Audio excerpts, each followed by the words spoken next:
So this is a Swift Conqueror 645 Lux. It's going to take you through the operation of the caravan. Above the main door, you've got your main switches. So you've got your main power switch on the end here, your internal lights, your water pump run, and your run for your water tank. I'll come back to this in a moment. Battery level and water tank level. So as you can see here at the bottom, it's got your water tank level, and on the top it's got your battery level. When you first come into the van, there's going to be no water in the system, so what you need to do is you need to go underneath the seat at the front of the caravan, and you would need to make sure the yellow valve that is just there is in the position it's in now. If that valve is open, the water that you're putting into the caravan will just come back through underneath the caravan and drain onto the floor. But as you can see, it needs to be in this position to fill the water system. Now, to run from your aqua roll, which is what most people do, most people don't even bother filling the onboard tank. They'll set the valve here to the position it's in now. If you wanted to run from your inboard tank, which is the big tank down the front here, or you wanted to fill that, you would actually need to turn this valve sideways, as you can see, and then you'd be able to fill the onboard water tank. Like I said, personally, I'd run off the aqua roll only. So to fill either of these systems, whichever way you want to fill it, you'd come over to the taps, and you'd open all the taps up on the hot side of the water system. The same in the shower and the bathroom on the van as well. That's the tap there.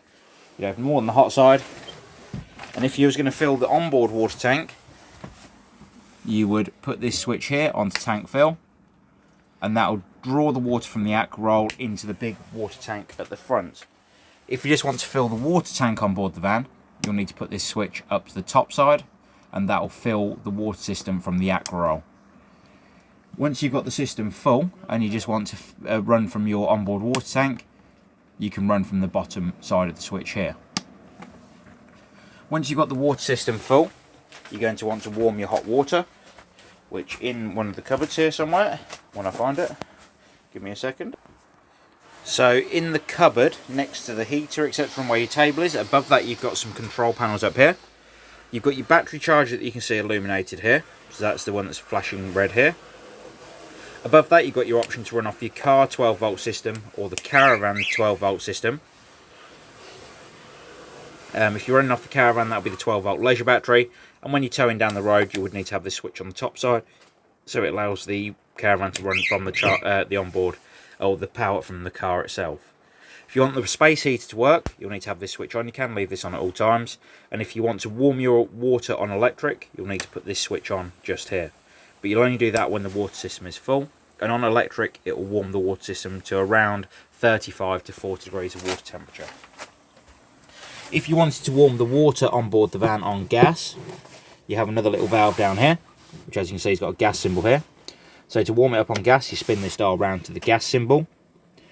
As you can see, the green light here indicates that it has ignited on gas. If it fails to ignite, which it will do in a moment because there's no gas bottle turned on, it'll go red, as it has done now. And if it ever does this and the gas bottle's turned on, we advise you go to the hob on the cooker, ignite the hob and bleed the gas through there. With the gas system, we do advise you use this as a boost for the electric water heating as well when you're showering. And you can set the temperature around the edge here between 30 and 70 degrees of water temperature.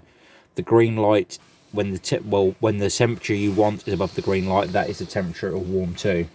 To turn the gas supply back off, you turn the dial round to 0 and that will shut the gas supply down. The switch above here is for your ultra heat, so that's for the heating system on electric.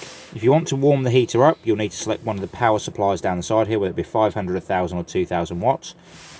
At the moment, as you can see, we're running on 500 watts of power. That will depend on what caravan site you're on to the amount of power you can run the heating system on. With the dial just here, you can select the temperature of the heater. This is your thermostat essentially, between 1 and 9, and that's your heat setting for the heater. If you wish to run the heater on gas, you've got a valve on top here that you'll spin round to between 10 and 9. You'll press down the gas valve, and when it ignites, you'll have a pilot light in this window down below.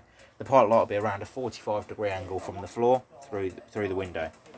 Once it has ignited, you'll slowly release the gas valve, then control the temperature of the heater on top. Turn the gas supply back off, you spin it back round to 0, and that will be the heater off. If you wish to run blown air on the caravan, you can do that. The little dot here will indicate the heat is going to come out the front of the heater. The wave symbol here is your continuous blown air, which will come out around the vents around the caravan. And on the other side, you've got automatic blown air that essentially cuts in and out with the thermostat with either the gas or the electric control up on the wall. You can control the fan speed on this dial on top. Go to the fridge next. You've got power on the button just here. And you see the fridge will turn on. It's just loading the screen at the moment. As you can see here, we're connected to mains power at the moment, so it's come on mains power, and you can control the temperature of the fridge on gas just here.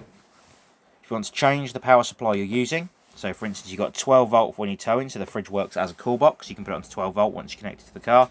At the moment it's coming up with an error code here to let me know there's no power source coming from a vehicle. To control the temperature on gas or electric, or the 12 volts, you've got the button on the right hand side. If you press the button again, it will go to gas. It will self-ignite on gas, the cooker. If it fails to ignite, it will flash the blue light here because this is your pilot light when it's on gas. And it will also come up with an error code 9 just here. And as I said, when you're on gas as well, you can control the temperature on the button on the right hand side. To turn the fridge off, press and hold the power button, and that will turn back off. With the cooker, the electric ring will only work on 240 volts, and the gas hobs will work on the gas only, as I'm sure you can probably guess. You've got your igniter on the front, then the same with your grill and oven. The same igniter will work on the grill and oven also.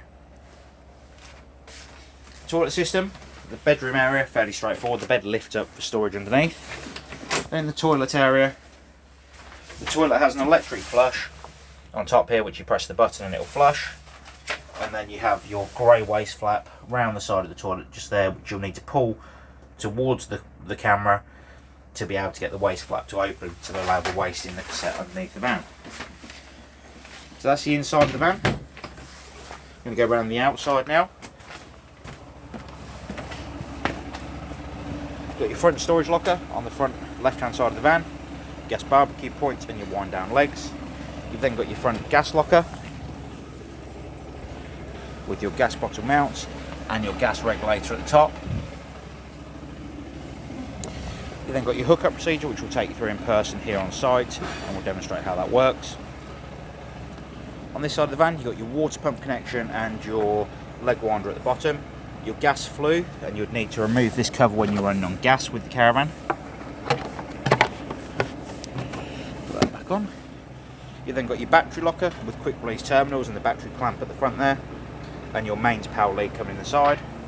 Your fridge vents on both sides of the on this side of the van. Bottom one will take in cool air and the top one will blow out some warm air. And then you've got your 2 grey waste pipes coming out the side of the caravan. The wheel nuts will torque while you're here on site, so you can see they've been tightened correctly. Just going to go around to the other side of the caravan at the back just to demonstrate the toilet system.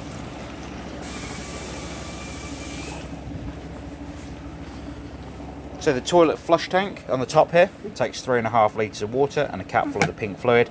Then in the bottom you've got your toilet cassette, which takes 1 litre of water and a cap full of the blue fluid.